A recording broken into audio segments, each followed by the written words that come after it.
happy to introduce Connie Kwan today. Connie is a fractional CPO, investor, and advisor with over 17 years of experience leading teams in product marketing, design, and support. And she's worked for companies including Microsoft, Atlassian, SunPower, OMG Network, Carrot, and more. She's spoken at the Product Management Festival in Zurich, eCornell, Google Health Talk, or Tech Talk, sorry, Health 2.0, Atlassian Summit, and at Women in Product. And chances are you've also heard Connie on one of your favorite product podcasts. She's definitely made the rounds on a variety of different sessions on that side. Connie's focused on teaching storytelling to product leaders, and her company, Product Maestro, created the proprietary 6StoryTypes system that has helped thousands of leaders nail their stories and earn funding, executive, and team support, as well as promotions. And with that, I'm going to pass over to Connie to start sharing screen, and we'll get going on things. Thank you, Scott. Really great to be here today. I want to make this social, make this interactive. So please share your name, your role, and your LinkedIn in the chat so other people can connect with you. Love building community here. This is a great community. So get networking in here. So with that, just a quick modification.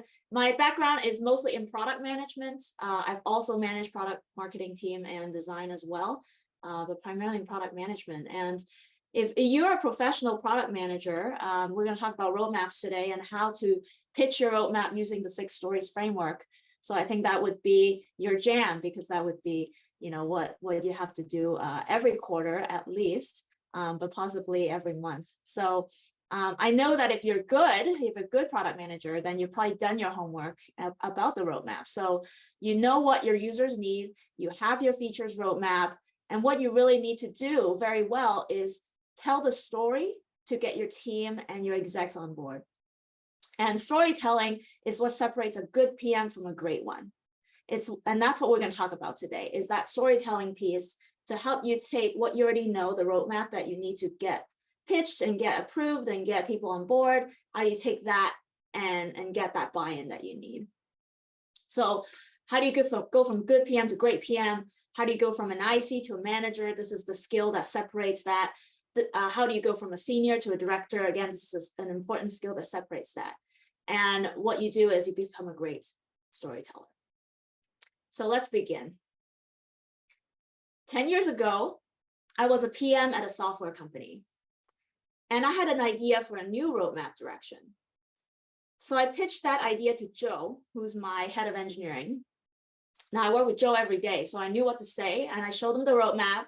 I showed the market opportunity, and Joe was all thumbs up, right? He's like, yes, let's do this, socialize it, get it approved, and then I'll spend time on it.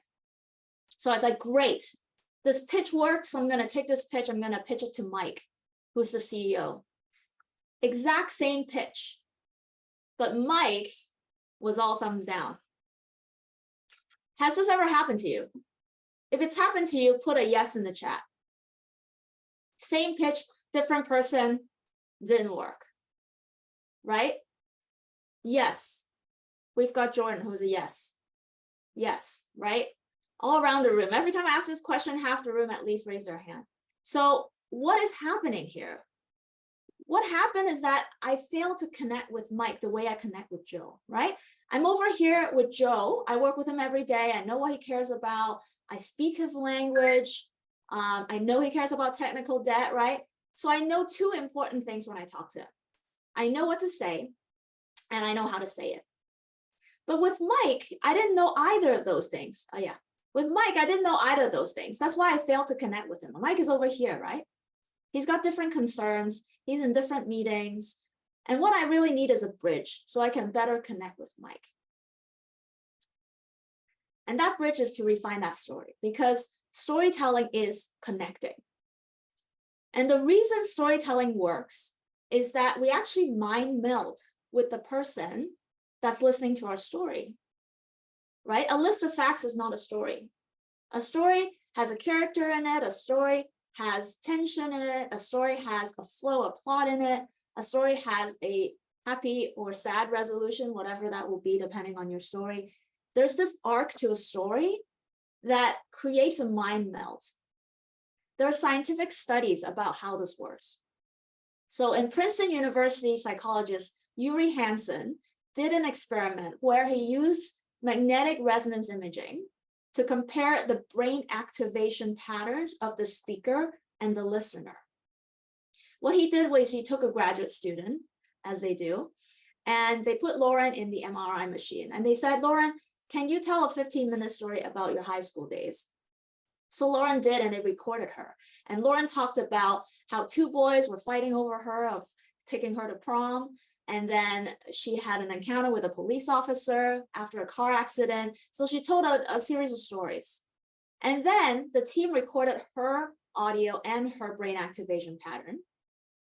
After which they brought 11 more people in to this experiment, and they put them in the MRI machine, and they played the recording from Lauren, and then also recorded the brain activation.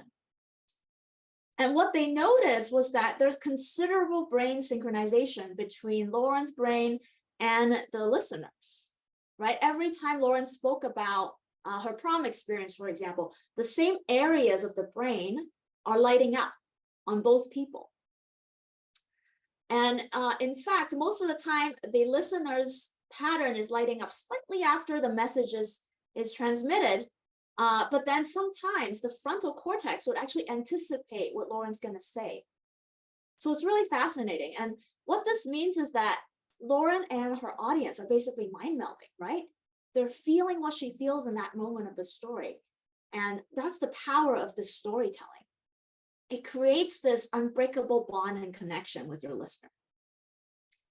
So then the question is, how do you use stories to connect every time? You need a framework. You need a method that's going to work for you. And this method is going to be the 6 stories framework. So we're going to dig a little bit deeper into here. There are 2 aspects when you're telling a story, right? There's the what I need to say and how I say it.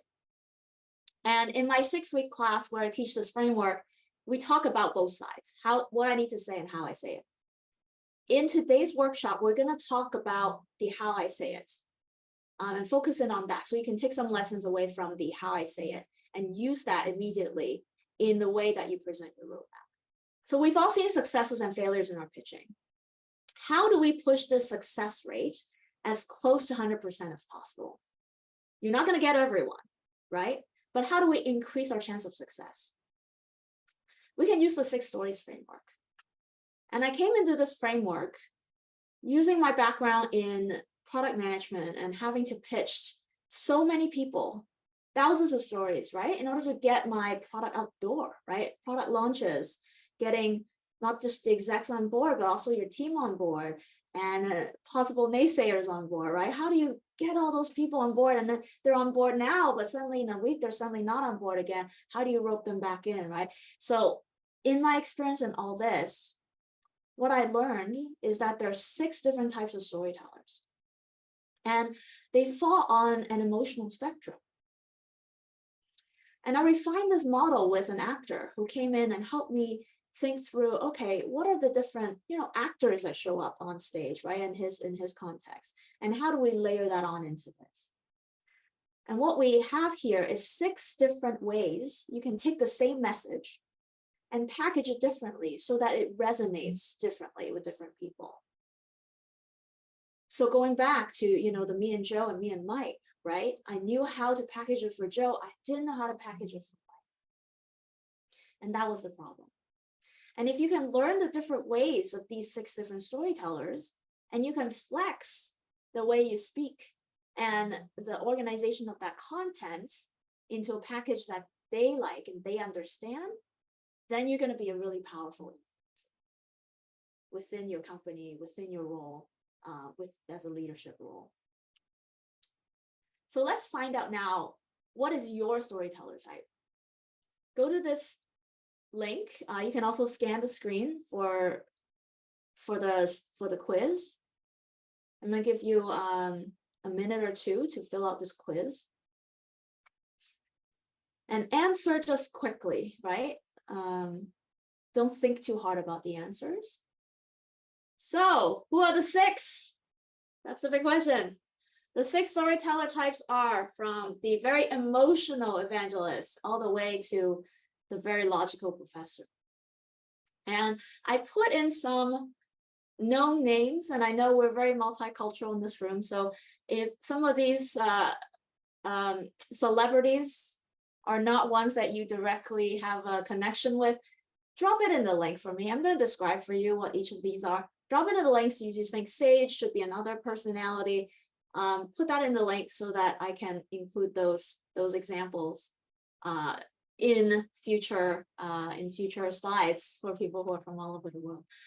But what you have is like the very excited evangelist, right? Your Tony Robbins. He's like really large. He shows up on stage and he connects with each person, right? He's really good at that emotional connection with people. And he's very energetic. That's just how he shows up, right? When he tells a story, it's like really exciting. People want to listen because you can't not listen. He's just really exciting, right? So that's your evangelist. And then you have a sage who's much more like Oprah, right? They have this energy of wiseness, of like bringing you in and being very empathetic to what you're saying, right? You feel like if you're in the room with this person, you can say no wrong because they'll absorb, they will be judgment-free, they will listen to you. That's your sage, that's that energy, right?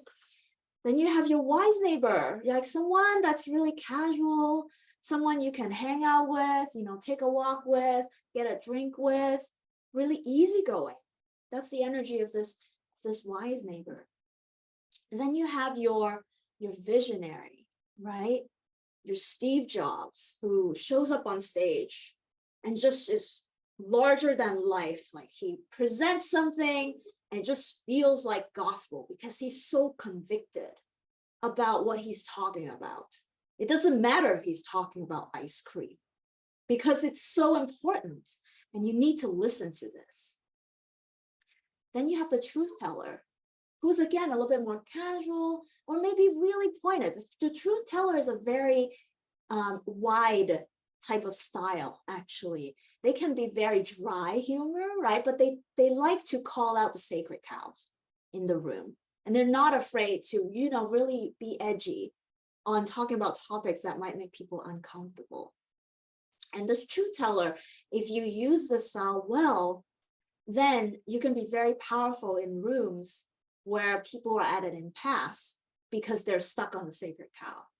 And you can be there to call it out. But it's risky. And some people are really good at that, and some people are less good at that. But some people are pretty natural at that. And this is, again, more on the logical end now. And finally, you have the professor, right? Like someone like Ruth Bader Ginsburg or Neil deGrasse Tyson. Like they just have this deep well of information. And they're very much expertise driven. And they come in and they give you this trust, this confidence with you that they know what's happening. Because they come in with a lot of reasoning and facts that they have thought about before, and they come in super clear to explain to you, but they're still very interested, right? They're interested in this knowledge that they have and how to evolve that. Very much like a professor, which is why I named this style professor. And they have their own power too. So that's your 6 storyteller types, right? And each one has sort of their default mode of what they say in terms of the story that they think about, and also how they say it, which you saw, just now at demonstration. So I have a prediction now of this room and who we have. I'm going to click on the poll results, and let's see can you also see my screen? Can you see the results? Okay.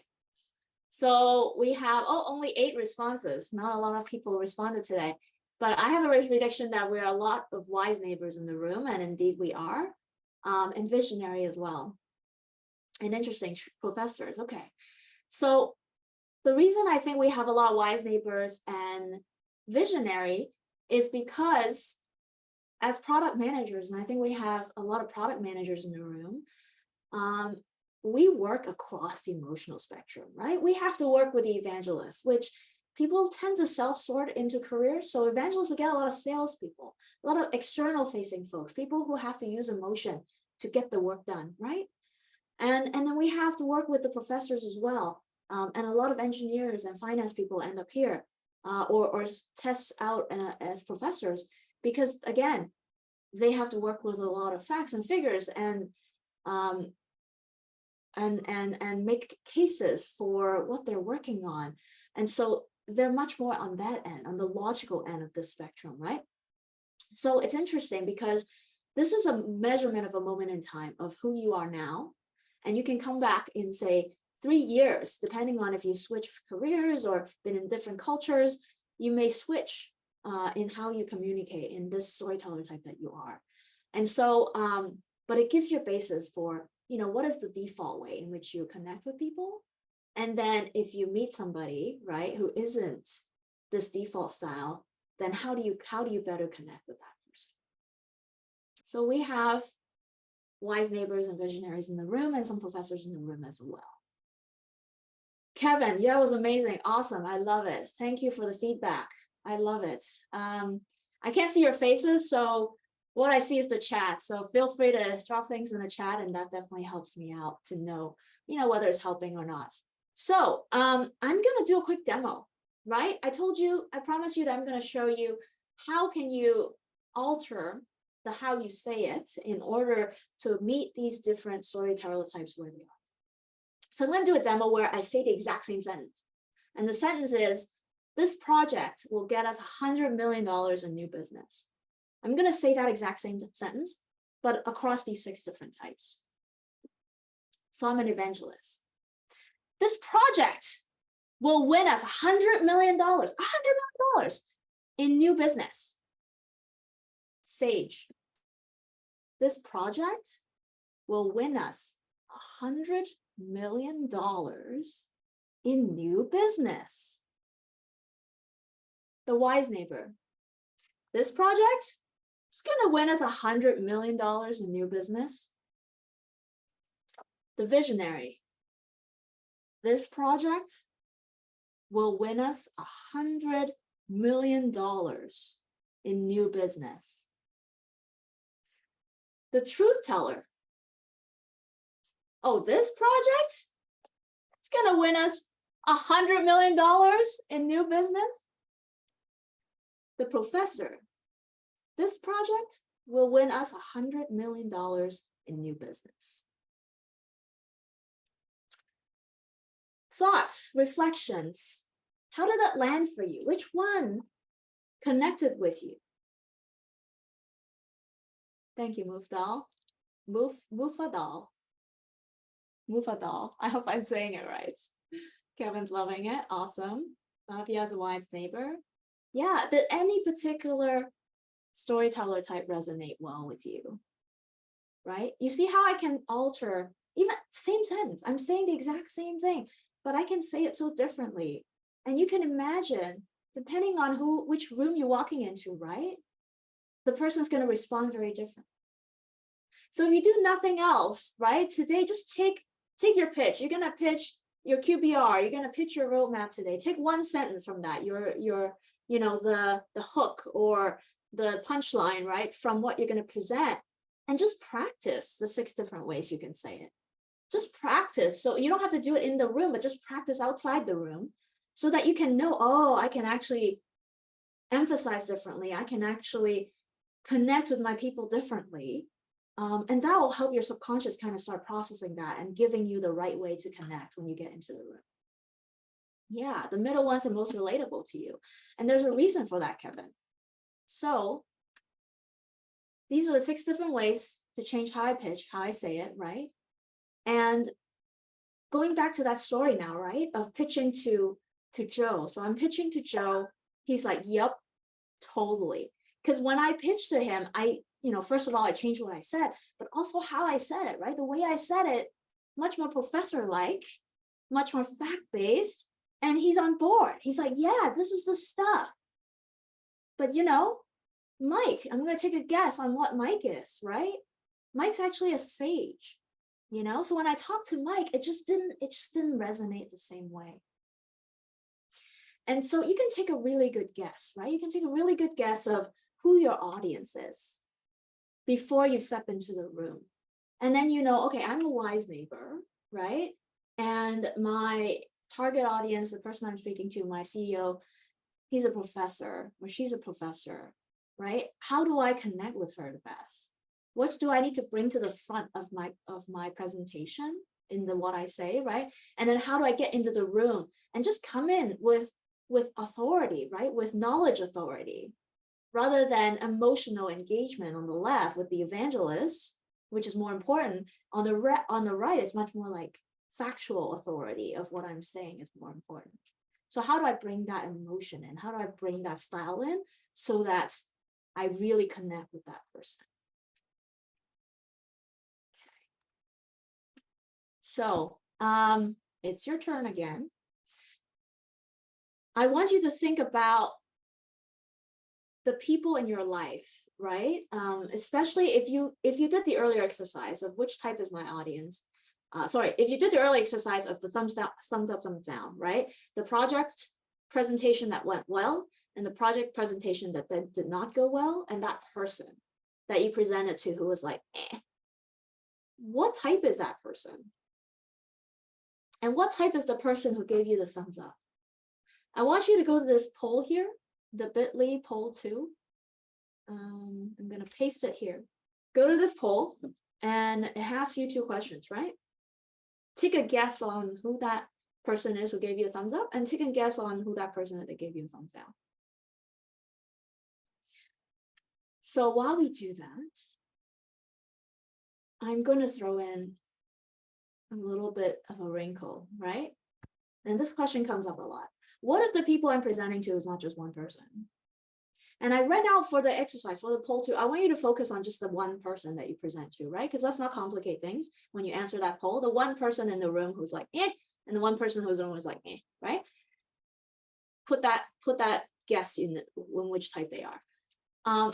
But the reality is often you're presenting as a team, right? So you have different people on the presenter side and you have different people on the audience side. And the reason this framework is powerful is because now, let's say you're presenting with 2 other people, you have them take the storyteller quiz and you say, hey, which one are you? And then you have the audience and okay, let's guess which one they are, right? Take a guess. And if in the class, we actually have people ask and have those people take, the class is the perfect excuse for them to like ask their exec and ask their, people, the people they're pitching to, essentially to say, hey, can you take this quiz for me? Because I'm learning and this is one of the tools for me.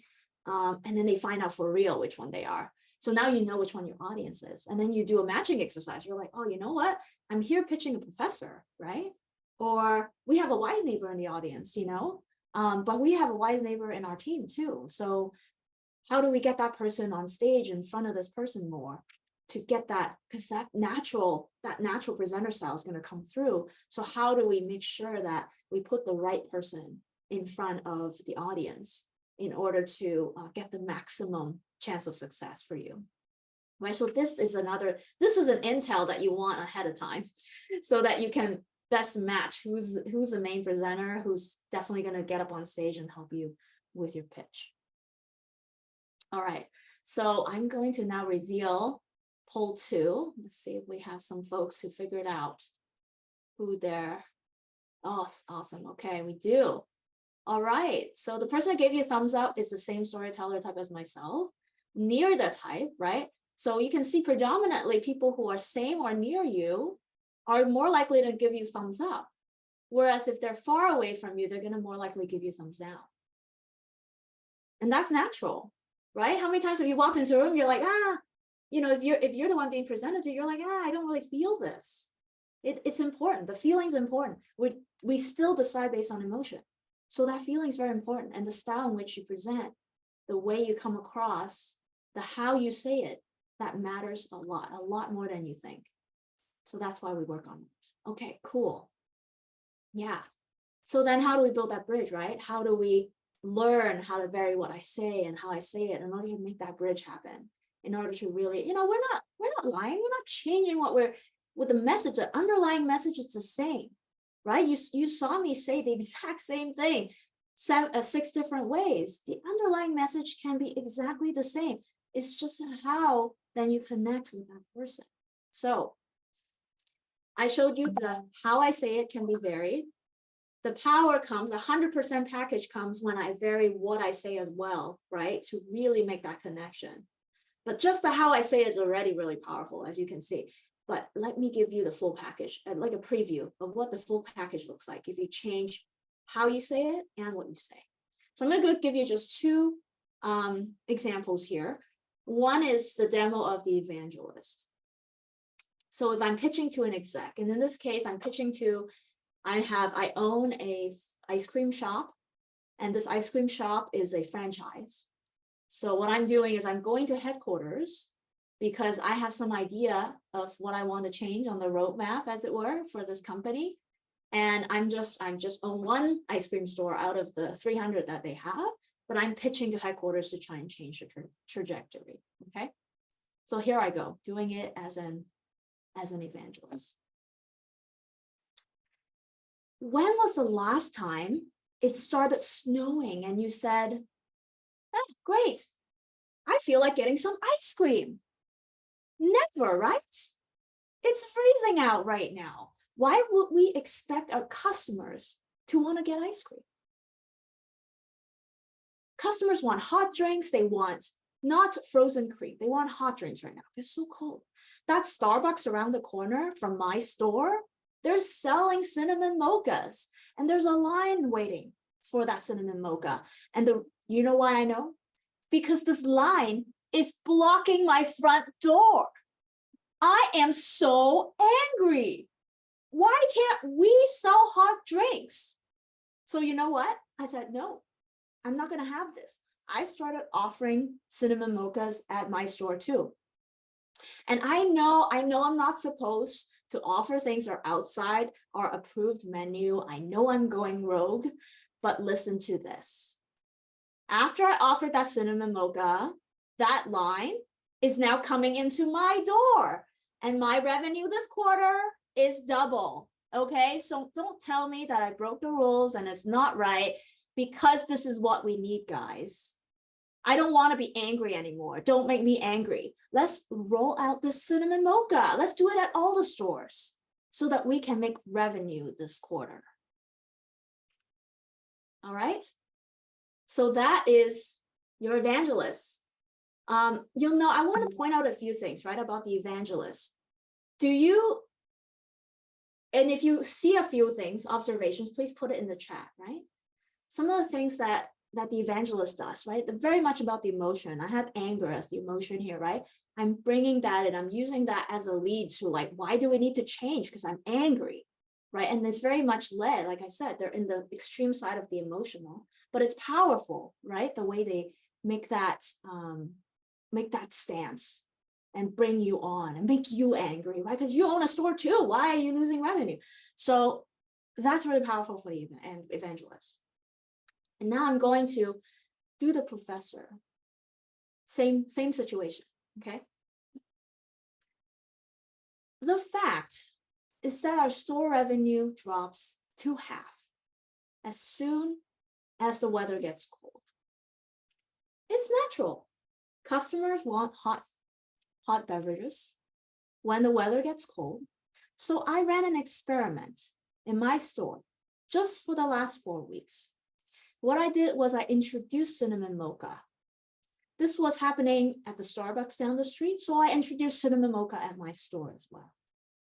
And what happened was that line that was going into Starbucks turned around and came into my store. These are all customers that know me and want to buy from me, but they didn't because I didn't offer the product that they needed.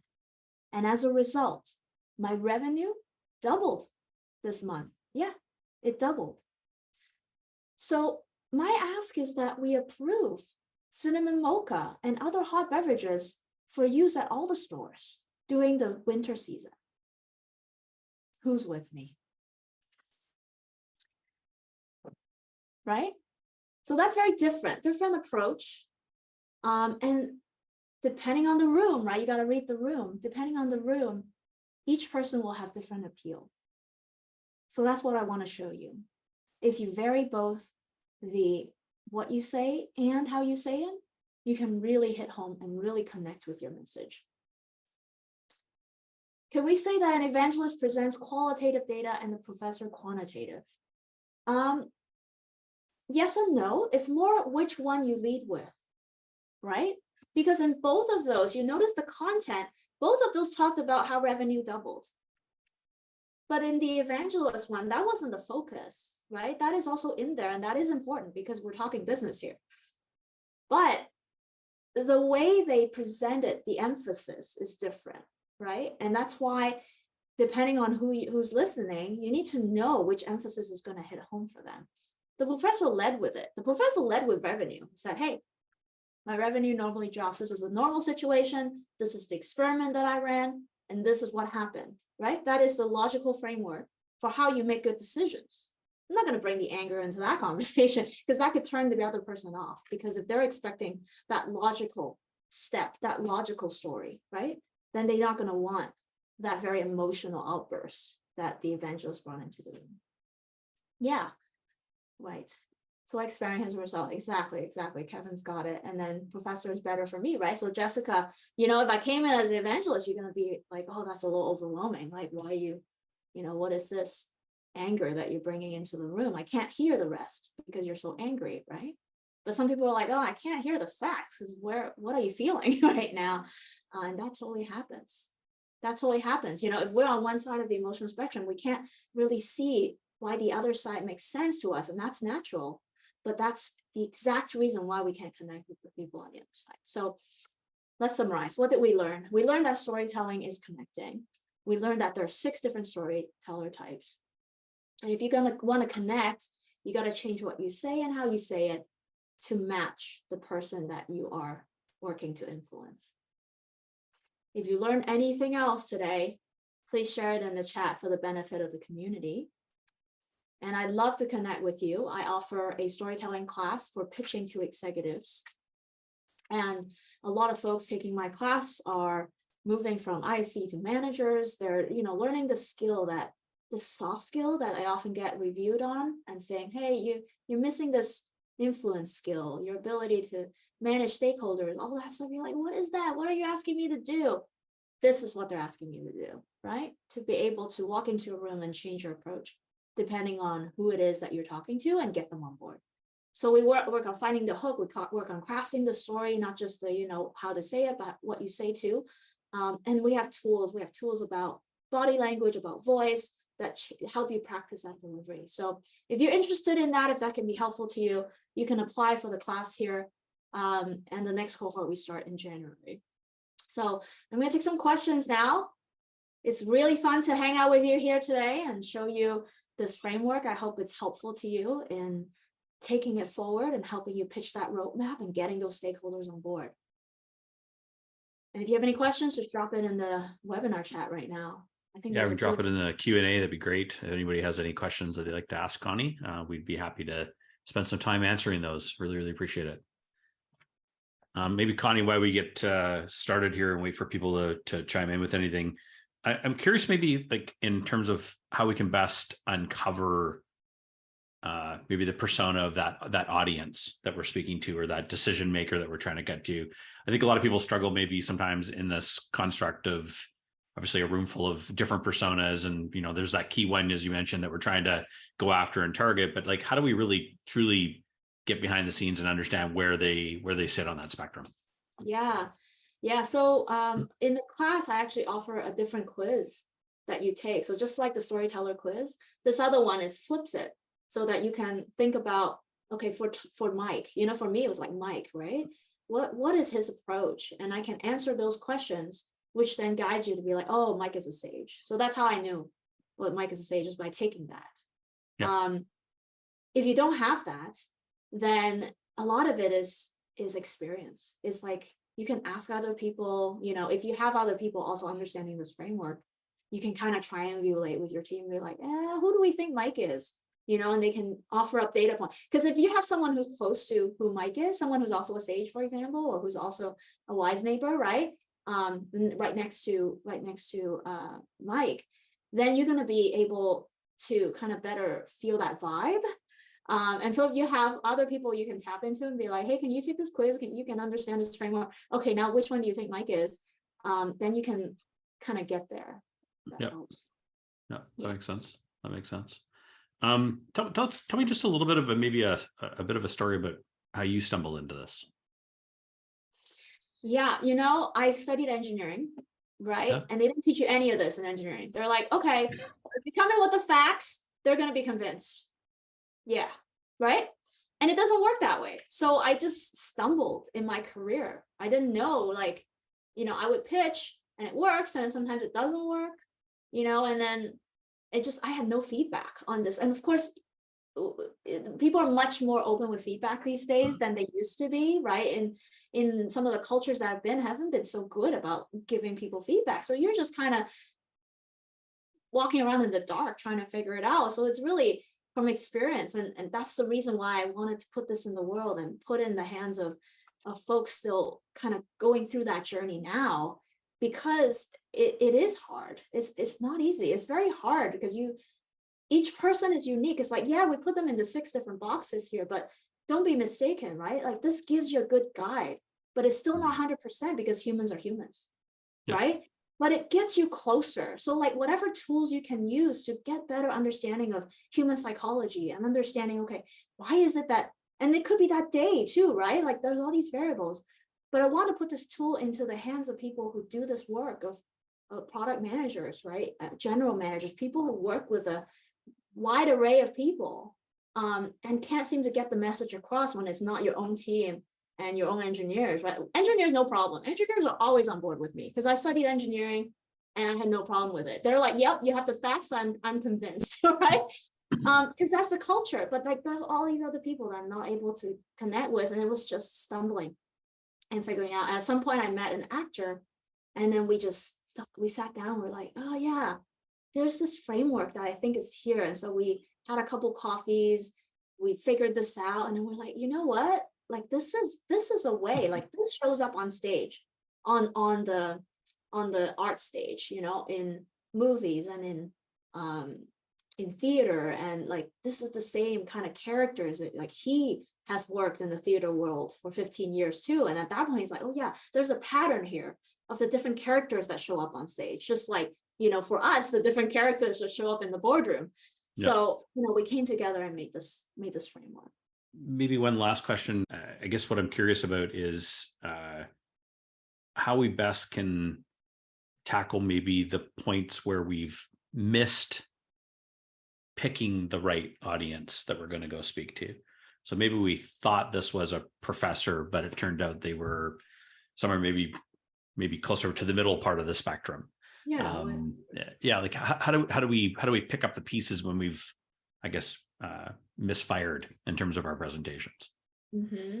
Yeah, a very seasoned presenter would walk into the room with a deck, but they know it like the back of their hand, so they can jump slides, right?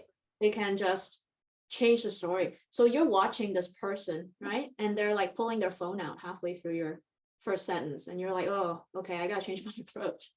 I think people know. I think you can feel it when that person's disengaged with you. That's not rocket science. That is like a fundamental human thing that But the thing you need to learn is, okay, how do you pivot? And how do I not lose my cool when I pivot, right? And that comes with practice and experience. So that's why, like, in the 6-week class comes with 1 year of the community involvement, because like, for me, it's like, I want to show you all the tools. Here's a toolbox, and there's a large toolbox, right? In the 6 weeks, we're jamming a lot, but then you need to like practice those skills and practice like the pivoting in the room, and practice these are the different people, and practice thinking about who's Mike and who's Joe and what kind they are and what the approach should be, so that like it just comes naturally to you. Yeah. Like supernatural to me now. I walk into a room, I can feel the energy. I'm like, oh, everybody's a sage energy. I should grab a seat. Like, let's sit down. Like, let's be Oprah. Let's do this. That's the energy they want. And I match the energy, right? And then I match what I'm saying to kind of feed that energy, in order to make it like really connect. And it's practice. Like, I can do it naturally, but it's hard to be like there immediately. And it's just a lot of practice. But having a guided way, kind of a framework to think through that is so helpful. Like, I wish I had this for myself, 10 years ago, right? When I was trying to move from IC to manager, when I was trying to like break that break that shell of like, oh yeah, your soft skills need some work. Like, what does that mean? That's what this is. Like, how do I help people break through that soft skills gap? So thanks everybody. Really, really appreciate it. I have shared a link in the chat. We'd love to get your feedback on today's session. You can fill out our survey and win one of our monthly prizes on this side. And I know Connie would certainly welcome having the feedback as well. So please take your moment and enter your survey feedback. That'd be great. You can also continue the conversation on this topic within our community. We'd be happy to have any new conversation, discussion, questions, whatever it might be on this side as we get going along on this end. We've got lots of upcoming events coming up. Next week, we're speaking with JJ Rory. This is going to be a Tuesday event rather than our regular Thursday, as this was a rescheduled event, unfortunately, due to Zoom's earlier outage. But it should be a fantastic time here with JJ just before the US Thanksgiving gets kicked off. We've also got Daniel Merriman coming in on December 1st. We'll be talking a lot about the illusion of uncertainty in the context of our roadmaps and our plans and how to deal with that joy of discomfort. We have Bruce McCarthy coming in to talk about roadmaps. Bruce, of course, wrote the really fantastic book, or co-wrote the book, on Roadmaps Revisited, which is definitely a fantastic piece for product managers in that audience. And then we'll be closing out the year as well with Pavel Samsonov on hypothesis-driven product development. Also, if you're interested in speaking, we're more than happy to have other people participate in this, not just folks like Connie who have wonderful courses and books and resources, but also those of you that are working day to day as product managers, those maybe that are encouraging like first time speaking opportunities or those in underrepresented groups. We'd love to have you involved and be more vocal and more present essentially as part of your product practices. So with that in mind, thanks very much everybody for joining us today. And again, thank you, Connie, for everything. Really, really great to have you here. Really appreciate you sharing your knowledge and experiences with everybody.